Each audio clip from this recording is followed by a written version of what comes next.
Hey y'all, I'm back. I don't know, some of my spirit told me to just take advantage of the fact that I'm kind of open to like talk, especially by myself, and put it on video and make it public. So I might as well just keep it up. Let's just talk. So I guess to learn a little bit about me and the journey that brought me to this place is to kind of talk a little bit just about like, the journey here and like who played the part and what were the catalysts that got me.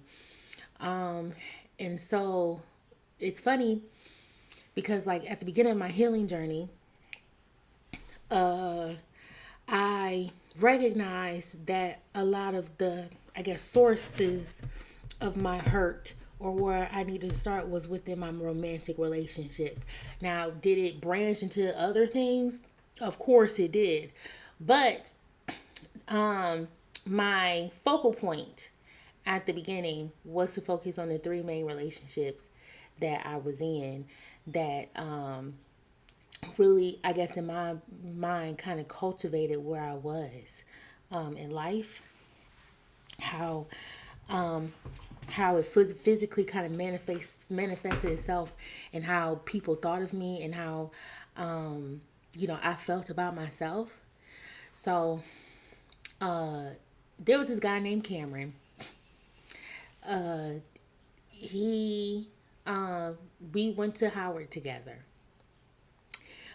And I would say that he was probably like the most, significant relationship because, in the realm of the divine feminine, divine masculine, twin flame, bullshit, this the motherfucker that they always talking about.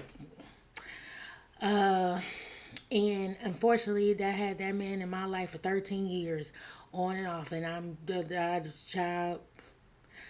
But we met around the time I had became a member of the sorority, and he was a pledge. So we will, or at least he was an aspiring pledge.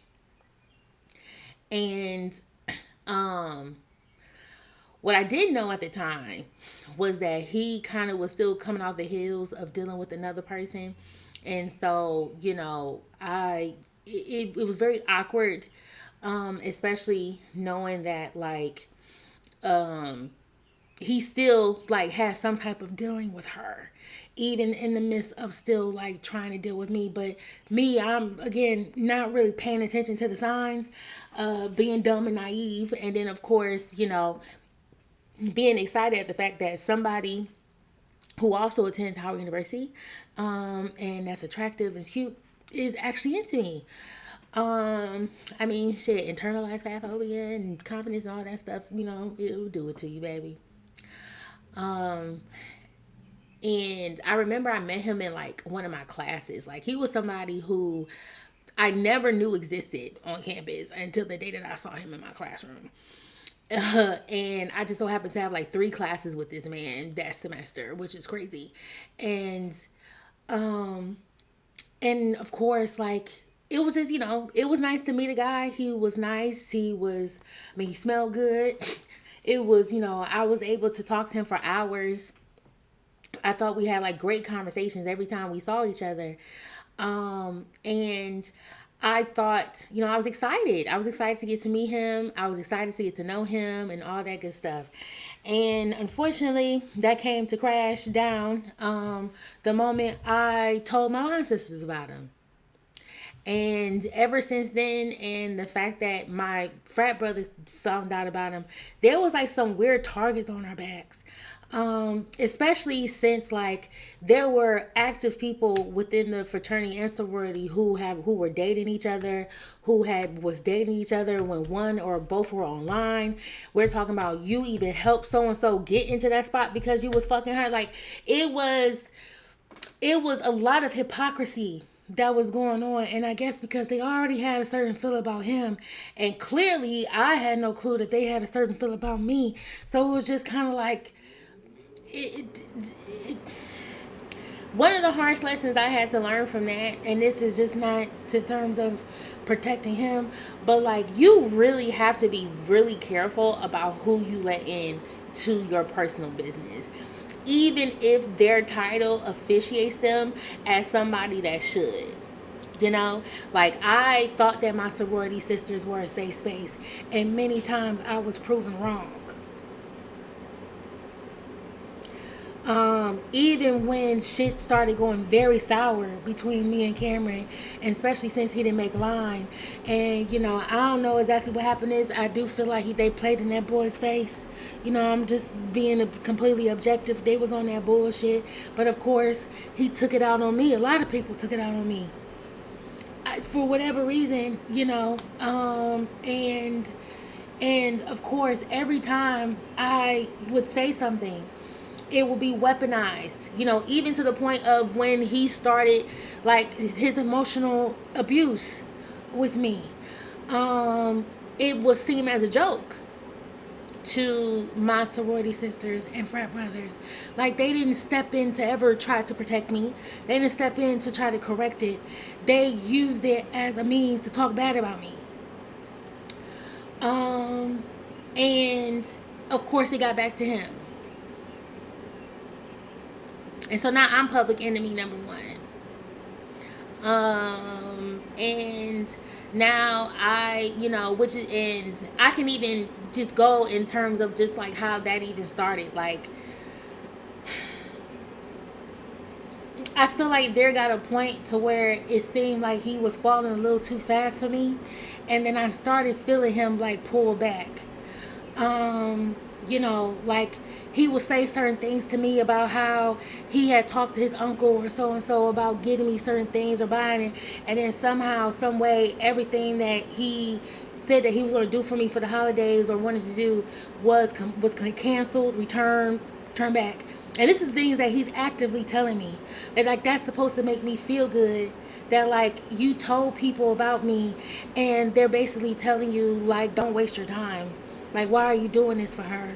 Why are you doing that? And, like, you kind of eating it up in a way. He's eating up the fact that now that people know that we're talking, the same women that I'm telling him are not only going to their frat brothers talking shit, but you're also going to him and talking shit about me too. Like, why am I hearing about my pro fights trying to sleep with him? Like, why were y'all trying to sleep with him before he got me? Why wasn't he an interest of yours before I came into the picture? And so that's when everything started to go ahead. Then things got worse when he decided in a drunken rampage, because, you know, me and him was having conversation, and I basically told him the truth. I was just like, I'm gonna need you to stop, like, being in my frat brothers and my sorority sisters' face, because they don't really like you like that. They don't like you like that. Like, they talk shit about you all the time, Cameron. They've been calling you gay for I don't know how long. Even the motherfuckers that came out as DL wanted to sit up here and try to make it seem like, and try to toss homophobic jokes. Like, I literally had to tell him this. And instead of just taking that in and cutting it off, and believe me, he got his feelings hurt, because I guess them were the motherfuckers he was preferring. And he decided to go on Twitter and start talking about my line sister having green and yellow discharge in her panties, which I'm trying to figure out how he know that. But then I found out that his twin brother had fucked her 6 months to a year ago, and somehow she came back. I don't know if she had BV, yeast, I don't know. But, you know who you were. He was talking about you, bitch. Okay, and the boyfriend at the time, and then all of a sudden I'm getting all these hate calls. Everybody wanted to make Marisha the scapegoat of their problems. If Cameron pissed them off, it's my fault. If they pissed Cameron off, it's my fault. It's my fault. Everything was my fault. Everything was my fault. I fucked up the status quo. I should never been somebody that nigga liked.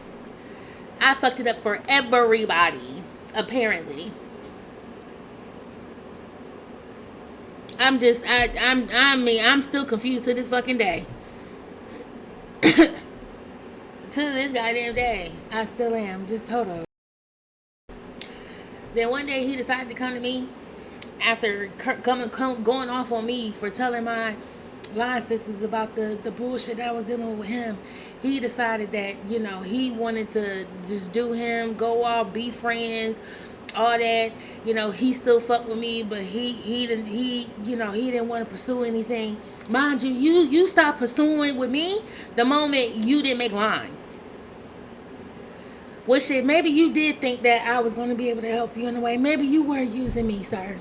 Maybe you were. And God said, not on her.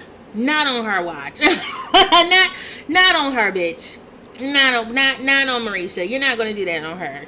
Because if you already showed how the fuck you was gonna treat me and you didn't even make it, I will be damned if you would have played with me like that and you would have made Alpha Chapter. I would be fucking damned if you would embarrass me like that. Because I know for a fact you would have been fucking my line sisters. You would have been fucking my pro for sure. For sure. Because that's the same behavior they was on.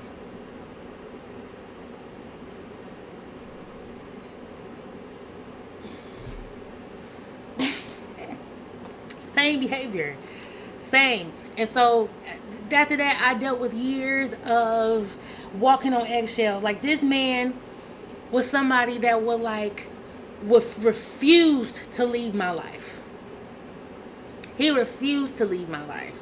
It wasn't like a bitch was begging, mating, all that stuff. Like, if I stopped answering his phone calls, he would have found a way he would have found a way. Like, everything was cool till I pissed him off, and then I found out that he apparently would have been thinking about getting back or, possibly considering a relationship, and then now I done ruined all my chances of ever being with him. Every time I turn around, he always telling me how he ain't trying to do a relationship and he wants to be a cool Sigma because he ended up doing grad chapter and all this bullshit. But then the next time I'm getting how I feel about you, right? And then that comes with me finding out that you had a whole relationship with somebody, and then you ended up crashing and burning. Then I was gaslit into believing that I had to be his friend, because to him, if I choose to walk away from him, then that meant that I never loved him at all, and that I only really wanted him just like every other girl wants him and all that. And that, if we're really supposed to be friends, I gotta deal with, like, this is the shit that this nigga used to adopt, like, every fucking day.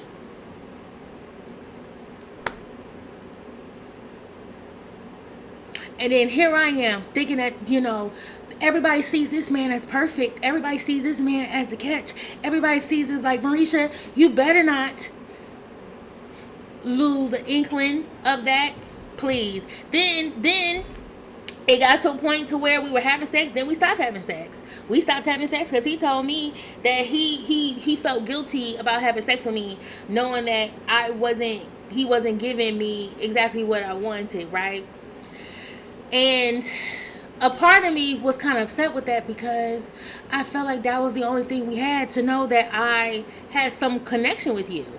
And so after that, if we did have sex, if it ever happened, he would literally instantly tell me that he regretted it. Cameron, if you ever see this video, I just want you to know this right now. I want you to know that I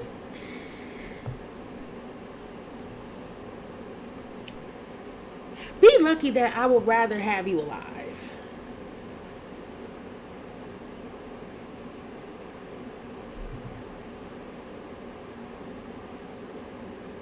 Like, you just be happy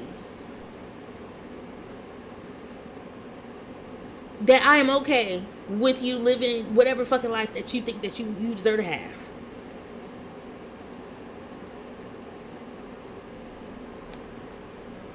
Like, just, you really should. And if you ever see this video, you should be ecstatic that I am leaving you where you're at. And whatever fuck up situation that you obviously got yourself into. And yeah, I dealt with 5 years of that. 5 years of that. 5 years of him wanting to be performative around everybody because he wanted everyone to see him as like some good guy. But it didn't matter how he looked to me. He had no problem looking like a monster. This is cold, like a cold, dark place. And for a very long time, I did not feel comfortable with the idea of loving other men like that because I was dumb. I was an idiot. Many times, I mean, I felt it in my spirit. I needed to cut off all contact with that man. But then I kept trying to, like, sit with this guilty feeling of I'm wrong for walking away. That I'm the one that looks bad from walking away. I have to deal with his abuse because somehow I would be wrong if I don't. That's crazy. Dog, that's crazy. You know what? I don't give a fuck. If I get flagged on YouTube, it is what it is. We're gonna change it. We're gonna change it around. Okay? Because look, this is why I bitch smoke. This is why. This is exactly why. This is why. Because sometimes when you really got to sit back and think, you be like, bro, what the fuck was I thinking? And then end up coming to head when I get yet another fucking intervention from my fucking line sisters. Them coming in, and I'm talking about, I'm coming from home, from work. I see my best friend at the time, my roommate, my sorority sister, none of my line sisters. I feel like there was maybe one more in there, and apparently it was all sitting there talking about my shit. And that's another thing. Fuck y'all and interventions. This is why when people be like, fuck you, though, I can't stand a fucking intervention, bitch. I can't stand them hoes. Can't stand them shits.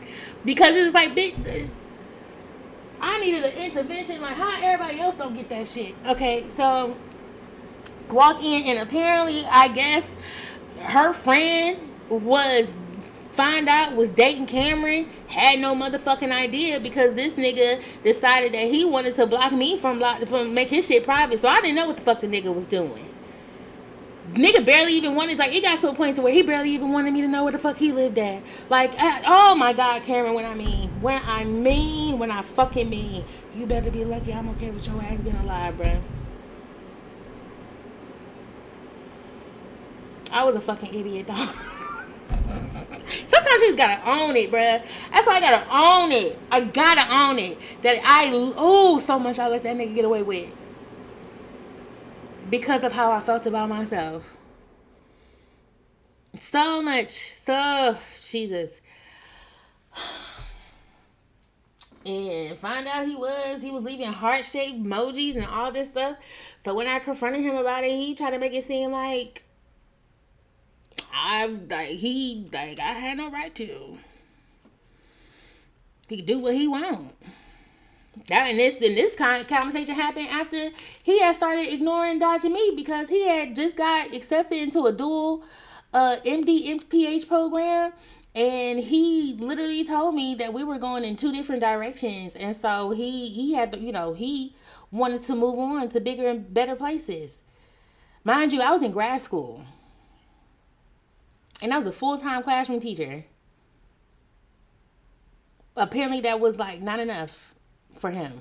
And so then that set, in me to say like, damn, I'm doing all this work to build a career for myself and all that, and like that's not enough.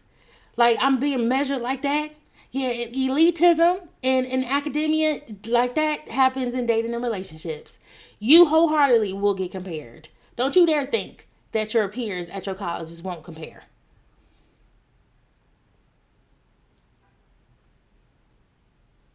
Don't you dare think that your degree will ever be enough for these niggas. You need a degree, you need the social status, you need the money. Niggas these days, they want to feel like they dating a good resume too. They're not the only ones that want to look good. said a lot of these men date in a way that us women should.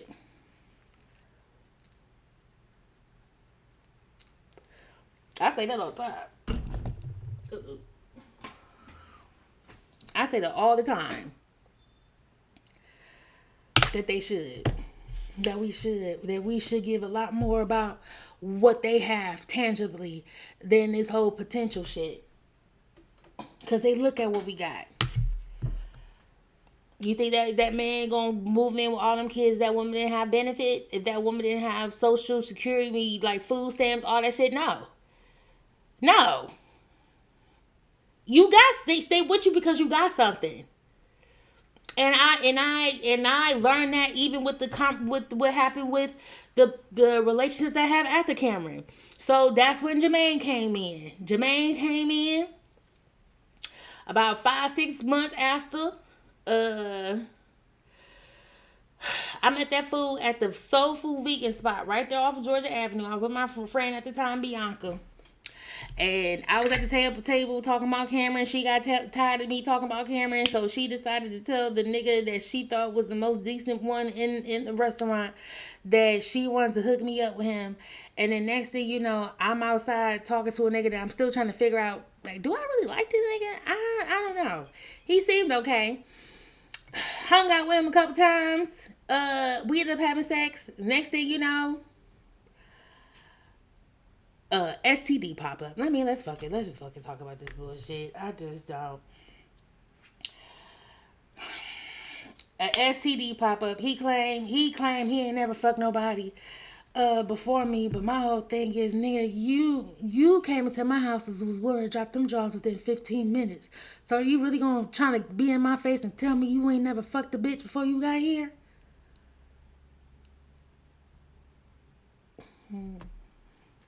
Really?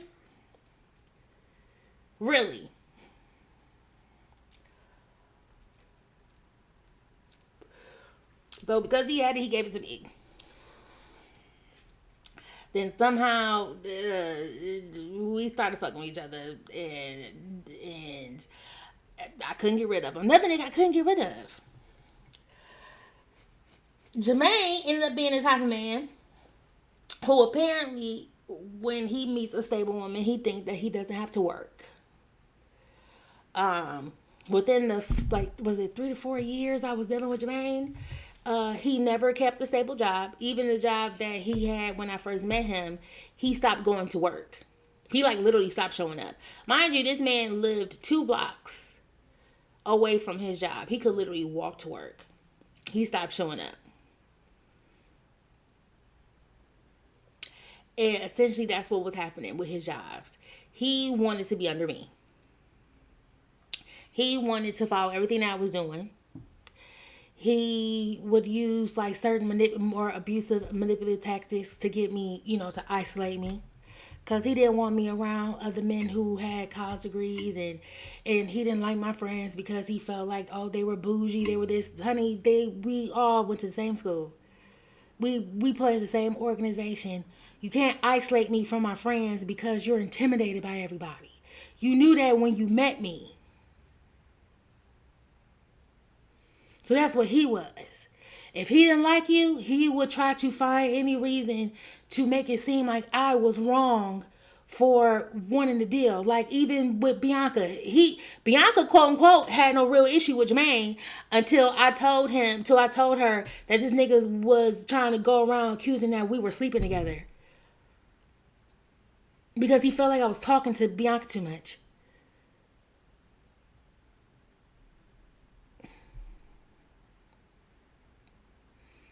And so, if things got bad, things got tumultuous. Whenever he would, accuse me of cheating, accuse me of doing things, many times, it got physical because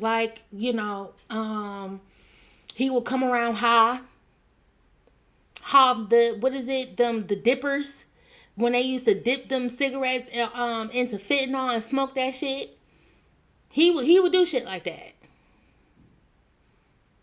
And I didn't even know that he would do things like that until later into the relationship.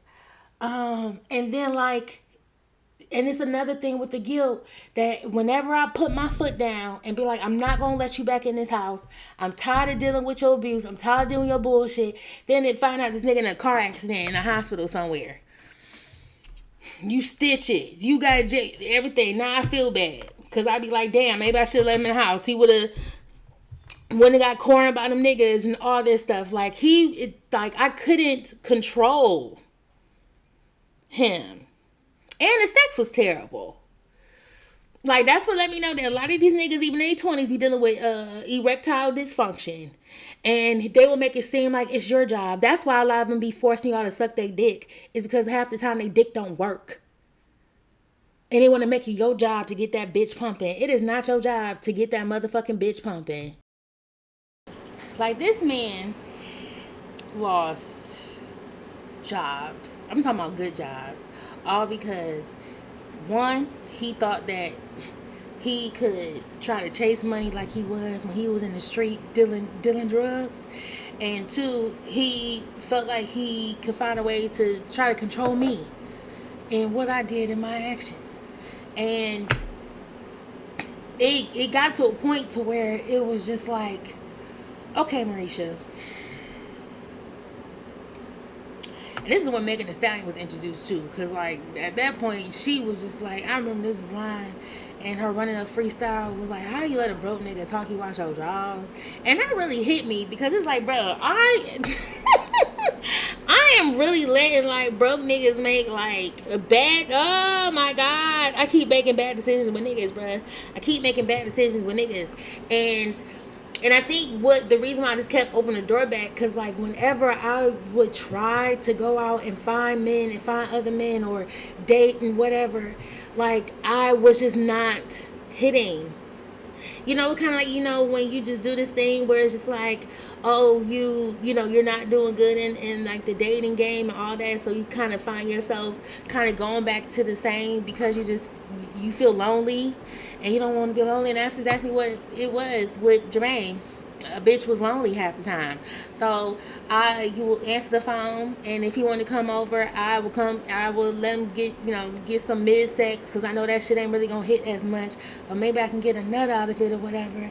And then of course he used that opportunity to try to move back in. So what should have been just a booty call and this nigga out the next morning, it takes me about a week because he won't leave.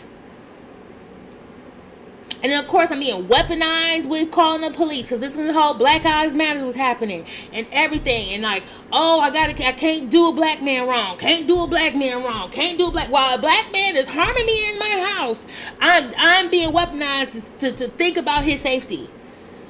All because he don't want to go back and sleep on his mama's couch. So he's trying to pressure me into believing that I am entitled, like he is entitled into being in my home in a place that he has not given me one fucking dime to pay one fucking bill.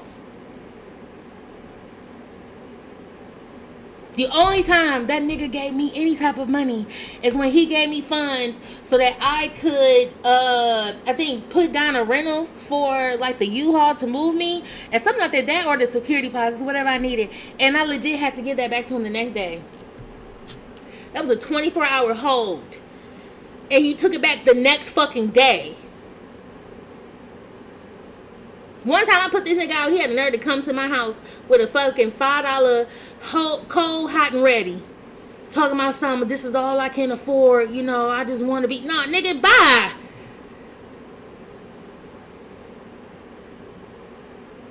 Like, you can't help me with nothing, my nigga. You can't even help me put groceries in my fucking house. Stop trying to tell me what the fuck you entitled to have off of me. And that's and that's exactly what it was. This nigga kept feeling fucking entitled. Literally, like, leaving threatening voicemails on my fucking phone because I didn't make it home fast enough from fucking work. And he tired of standing outside in my house. This is exactly why they tell y'all to stop messing with these bummy ass motherfuckers. That's exactly why they tell y'all. Because they are fucking abusive. These are some abusive ass niggas, bruh. Especially the ones that ain't got shit. Now I can't even tell you much about the ones that do, because them ones, they don't want to fuck with me like that.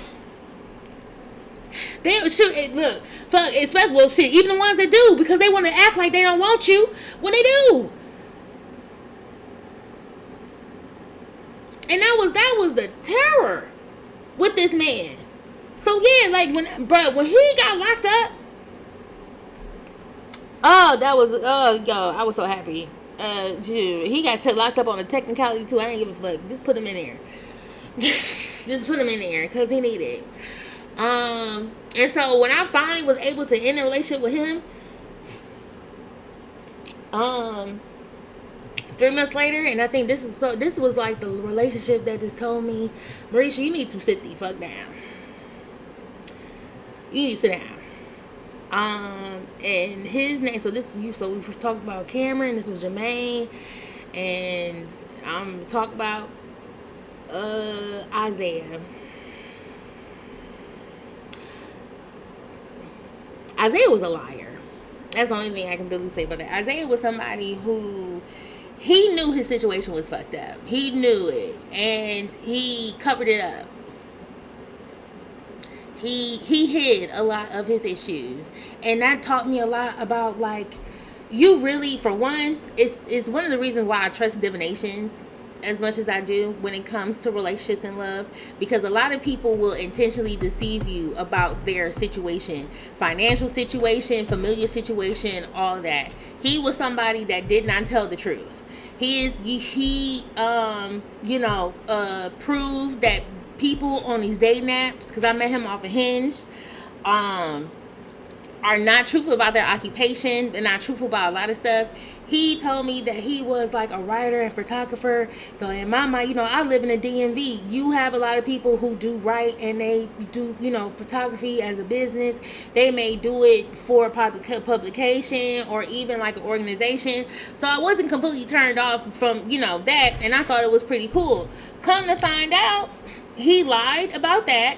And he was actually an assistant manager at Dollar Tree.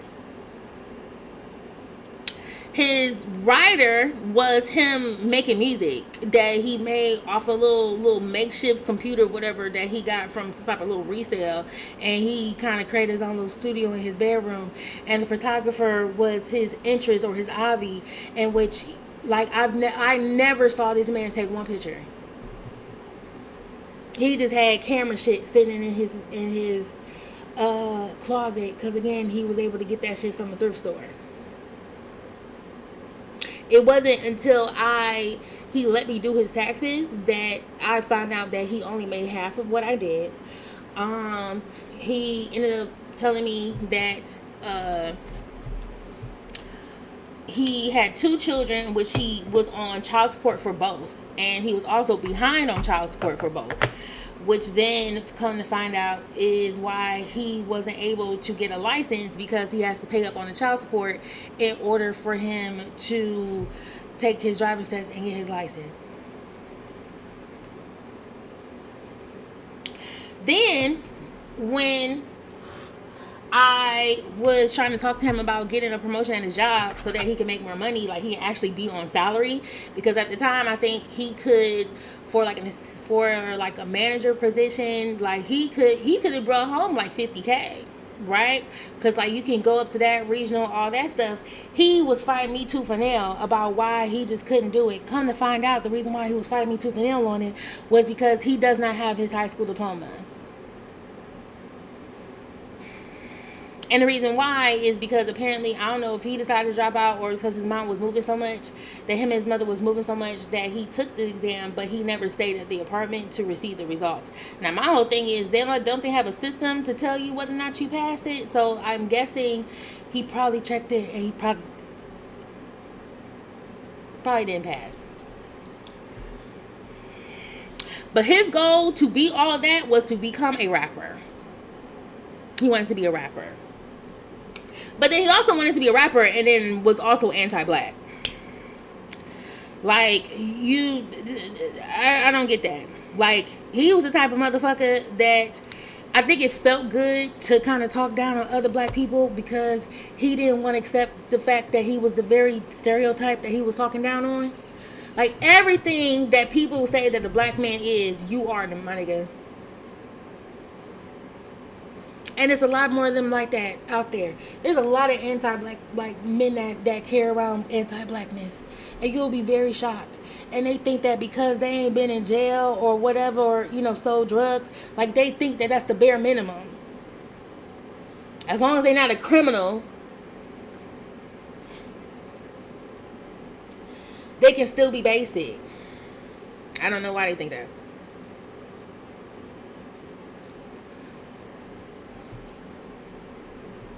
And then when they meet somebody who do come with real credentials and real experience, work experience, and real career path, they don't know how to handle it. They become intimidated, and then them the type of motherfuckers that think that they can try to humble you for real. Jermaine was okay on that same bullshit too, like, oh, like street smarts is better than book smart and all this. This like you like we could trade places and he could master my shit. Some of these men, and I'll say some of these girls too, will try to make you, will try to shoulda, coulda, would you, could what is it? Shoulda, coulda, woulda you, as if they feel like they can live your life better than you are.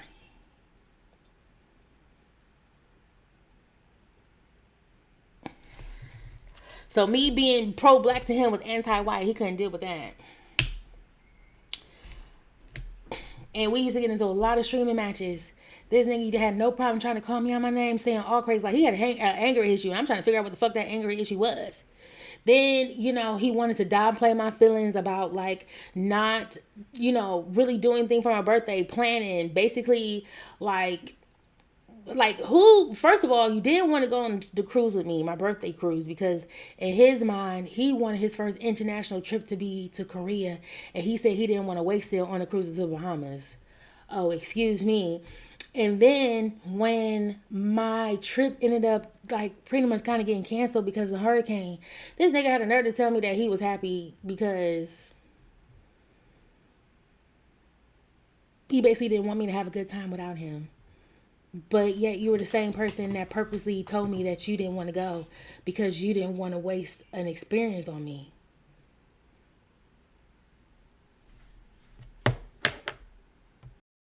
And then that relationship ended when we pretty much ended up getting into a fight because he didn't like the fact that I was crying on his birthday.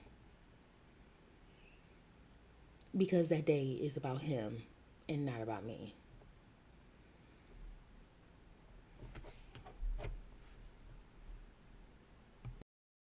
And it ended in a courtroom.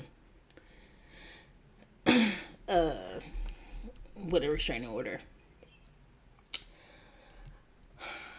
And for a good, I don't know, I feel like I still struggle with that to this day. I still struggle with the idea that men are safe. I still struggle with the idea that men won't find an excuse to think that they could harm me. I feel like a lot, it definitely shaped that my tears don't matter. Them niggas do not care about my tears.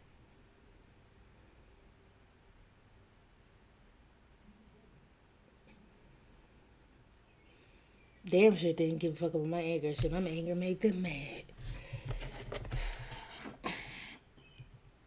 So, so yeah, when I was in my months of healing, I was just coming off of that. And then this was also around the time of finding out that my dad had cheated on my mom. And so,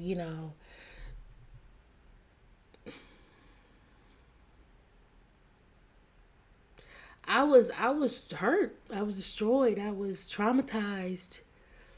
And it was a few more incidents after that where I was just witnessing or in the middle of a domestic violence situation that just like I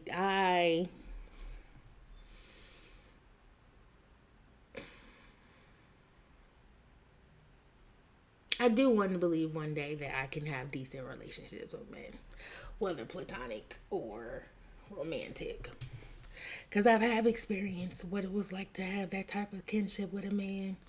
And it's something that, like, it makes me sad because, like, I know it can exist. So, like, where the fuck is it? What's the problem? But, you know, them plus, like, others, you know, situations, like, I was like, you basically had a friends with benefits relationship with this nigga named Mike for about damn near like 10 years. Only to find out that that nigga hit a whole marriage from me too. And like, or got married while we were dealing with each other. And I had no idea. I had no idea until he forgot. He came to my house and forgot to take the ring off. And I was looking at, what the fuck is that? And the crazy thing is, he tried to remove it because he must have thought that I didn't notice. And I was like, where your ring at? Put your ring back on. And I hope you know we ain't fucking no more after this. Had a situation with a former coworker of mine. We were teaching together, but we ain't do anything till like maybe a year after the school that we both worked at closed. And he, bruh, like, you talking about somebody that, I mean, I actually really thought he did like me too. But I was just an epitome of like, I need a space to land because I'm in the outs with who I'm dealing with. And I need somebody to lick my wounds. And so after he got his wounds licked, he will go straight to just ignoring my phone calls. Like, I just did not matter. And he will deal with any and every curse out that he would have knew that was waiting for him, because he knew that ultimately, I guess, that I would surrender. And I mean, he had some good dick. I ain't even gonna hold you. That's part of the reason why. Cause like, if his dick wasn't that good, I would not have been dealt with it. See, that's the power of when a nigga know he got some good dick in him, bruh. I swear. My whole phase had me in the space of, I can do what these niggas do, but in reality, I'm not none of these niggas. I'm really sensitive, and I try to use this shit as a defense mechanism. Like, you motherfuckers can't play with me. I can do the same thing, bitch. You think I'm the only one? Fuck y'all. I was on some fuck niggas get money. That was the type of shit I was on. Fuck niggas get money. And got every time. Oh, sometimes I wish I could do it again. I need to redo. I need now that I have like what I know now. Can I please redo my whole face, please? But I don't think they're gonna let me do it again. That's why I was like, if I have a daughter or a son, I'm gonna teach them today. So I'll be like, look, I'm gonna need you. I need you to maximize on your whole phase experience. Okay, don't be like your mama, bitch. If you gonna do the whole phase, do it right. Do it right. Do the whole phase right way. So, oh my God, I hope I do not report this video. Like, I really am like trying to talk to him. But yeah, that what it was. I've even tried the poly, and even that was a mess. Okay, ended up ruining a 13-year friendship with that too, because I decided to answer one phone call of a friend who called me crying, talking about he needed me to come down to fucking visit him in North Carolina and how shit is so different. He misses his friends and all this. And then I come down here to North Carolina and I come to realize that, like, you want me to be in a relationship with you. And you had me under the impression that your wife knew. But then came up with every excuse as to why I wasn't able to meet her. So I slowly started to realize, like, she don't know about me. I don't think she know about me. I don't think she know about me at all. And then that ended up coming to a head making me look like, once again, like I'm a home wrecker. Don't involve your. Let me tell you something. Unless you able to meet and know that the person in the conversation and know that the other person in the relationship is actively like confirming and is okay for a poly situation to happen. And I'll be honest with you, I wouldn't even do the poly situation if they ain't involved in it. If they ain't got their own partner, and if it's not somebody that you honestly wouldn't fuck with as a couple, I really wouldn't even do it for real. Not even for real, because even with like when I did it with a man and I did it with a woman before. And with the woman, yeah, the husband knew, but I knew he didn't want me there.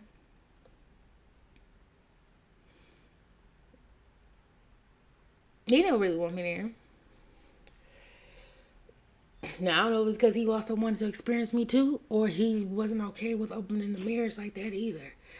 But I think he did it because, they both were queer. A little bit of a, smidgen of a lavender situation. And, I feel like, he wanted to make her happy because he loved her. And she basically, Joey. And so that shit only lasted for so long because one thing I wasn't going to do, I wasn't going to be a sugar mama to a bitch that already got a husband.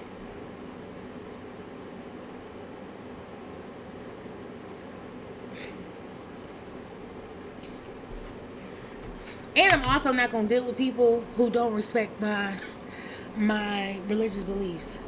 Like, you're not gonna question what I believe in, but you also want to benefit what that system has brought me.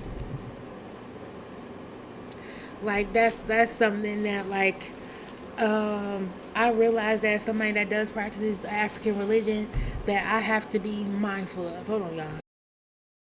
Sorry, I had to get some allergy medicine and blow my nose, but all in all, I know that my main struggle really came from the fact that I really wanted to experience a relationship.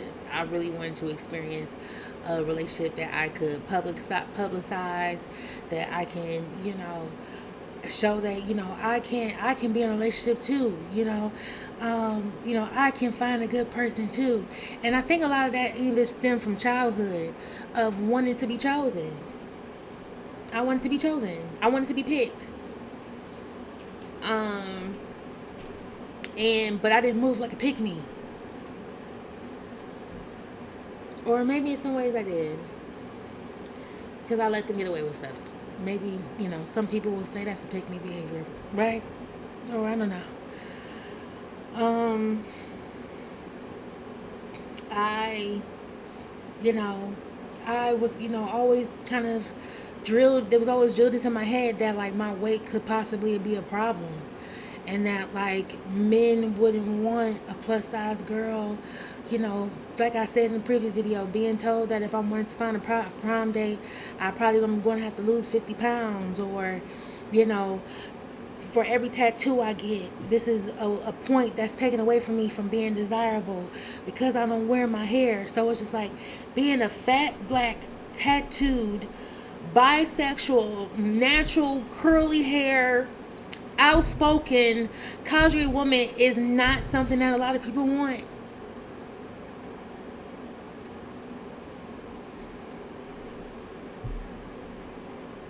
And I feel like I've been trying to prove people wrong by saying that that is something that people want.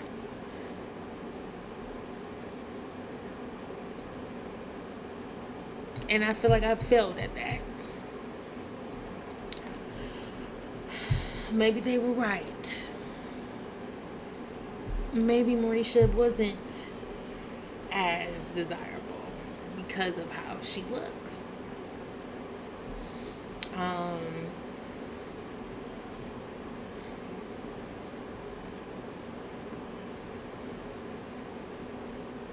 Even in E5, like my Odu, life Odu is Ejiobe, and I've been told multiple times that with those who carry the Odu of Ejiobe are supposed to be like tall palm trees.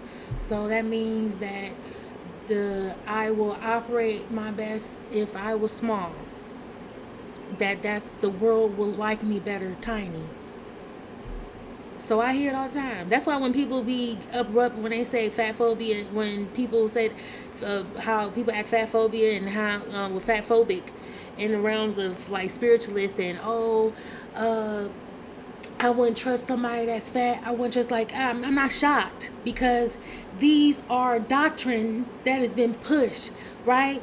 And it's crazy because I wholeheartedly do not believe that that was what was in the SGOB. That the very first fucking old dude that hit this fucking earth was fat phobic. You're not going to tell me that. You're not going to tell me that.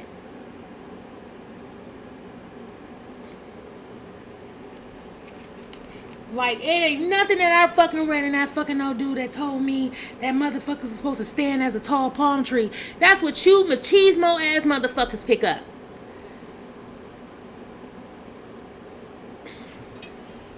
That's what that pick up.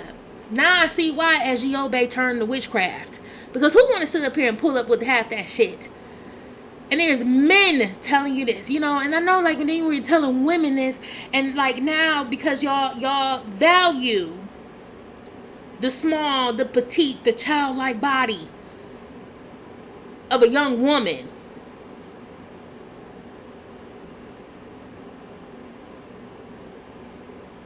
This is why Yemei and Oshun and Oya, all of them are painted skinny. When the old dudes literally describe them as full figure women. Yemei is a fat black woman, a fat dark skinned black woman with big tits and hips. And look at how they betray her in the social media. And you want me to believe that it's Eziobe? That somehow I have to adhere to the status quo in order to get respect from somebody? Then kiss my ass. Kiss my ass. Because y'all motherfuckers barely respect motherfuckers that do meet that quota. So like why am I chasing acceptance like that?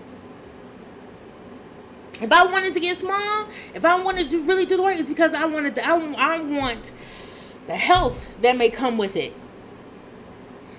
I want the ease of being able to take some of this pain out my back. Help heal the plantar fasciitis. That's where my goal is. Not so that I can be accepted amongst motherfuckers that don't really fuck with me anyway. And if I was to lose weight, a lot more motherfuckers will find a reason to be jealous of a bitch. And I already deal with enough witchcraft. So maybe this fat body is some form of protection too.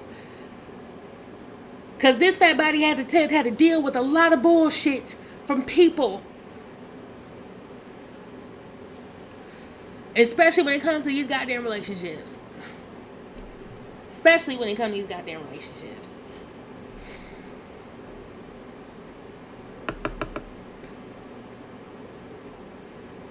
Man.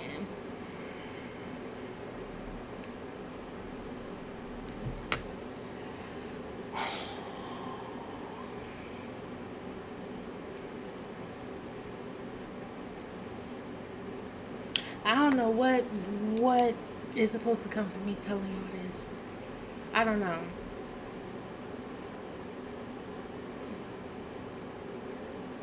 I'm not embarrassed as much as I thought I would be, though. I think that's a good thing. Because ultimately, I mean, I get judged all the time. I've been judged. So, y'all are either going to confirm those judgments or no. But yeah, it's just a lot. Shit, there was even a situation with the frat brother of mine. We were dealing with each other. It sparked at a baby shower. We was talking and didn't stop talking, and then we started doing the do. And that motherfucker had the nerve to come to me and talk about something. He was feeling me, and he was thinking about, you know, like he was, I guess, like he wanted to date. Like he wanted us to start like inching it towards making this like an exclusive thing. Crazy enough, I ended up finding out a few weeks before that apparently this same frat brother that I was dealing with was also fucking my line sister, which I did not know about, of course. Learned this through my best friend at the time. And apparently she had liked him. And she told him, and I guess he told her that he wasn't interested like that. So when he told me that, I was just like, basically, you fucking my blind sister. We come out, that's not gonna look good. So ended up not happening. And then somehow years later, it was told that apparently I was trying to steal him from her.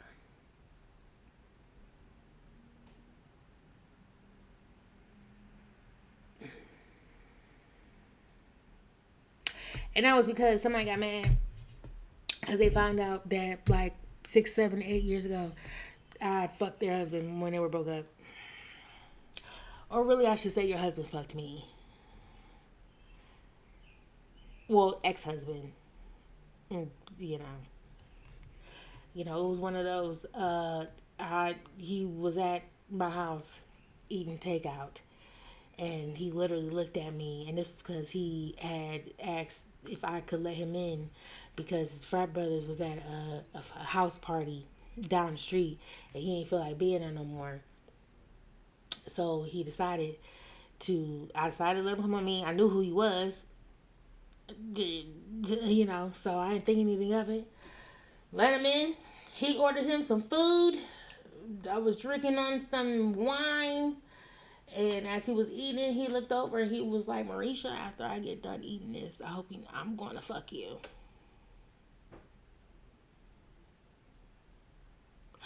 Oh, okay. And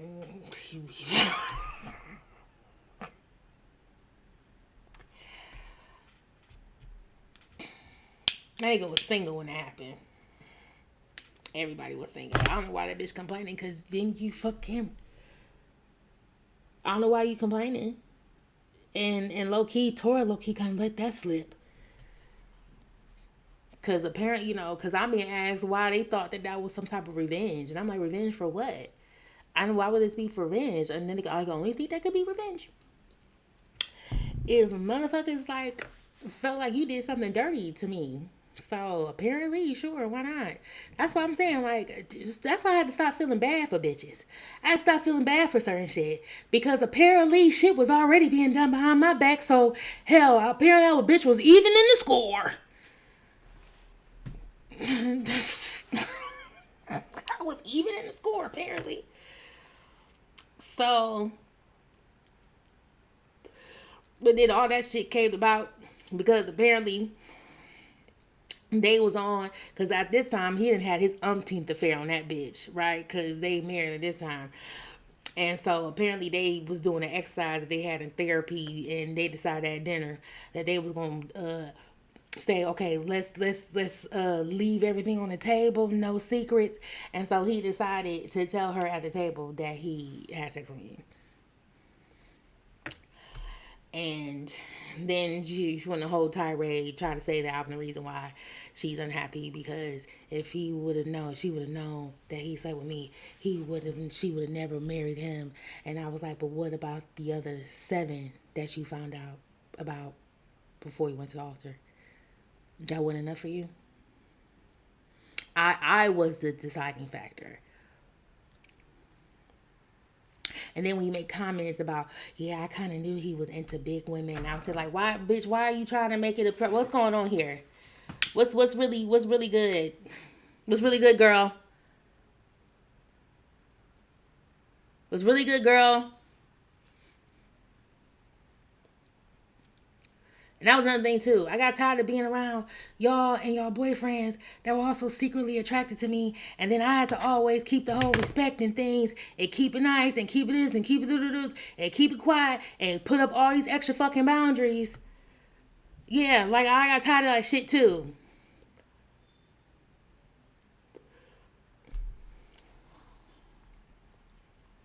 So yeah, I got tired of it. I got tired of being taken advantage. I go, man, dog. I'm sorry I keep pausing, but I can just feel, when you just feel things are shifting and moving. And I feel it because it's just like, I don't talk. I don't talk. Not about these things because, nobody really wants to hear about it. Um, I feel like the person who probably knows the most of this is probably my therapist. And that's who should know a lot of your shit. Um, but to like talk about it out loud, I had a crazy ass life for real. Like they wasn't lying. My life was on some tragic shit. And that's why I value my career so much. Because I feel like in the midst of everything that I had to deal with, I have like one of the most beautiful resumes to be proud of. And so that's always been my pride and joy of knowing that like, I can do real work. Um and I think that's why I feel like, if I can control anything, I can control how I can be a success in this life.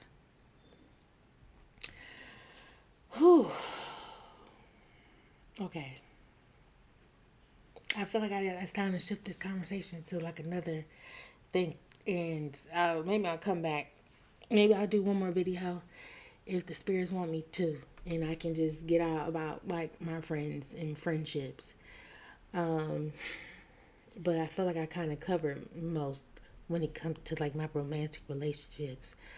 Um, and maybe even dive even more into like the spiritual, like church family stuff. But yeah, um, this Apetite has lore behind her, and it's to show you that this road, even if no matter what you practice, it's never easy, especially if you really are in here to invest in your healing.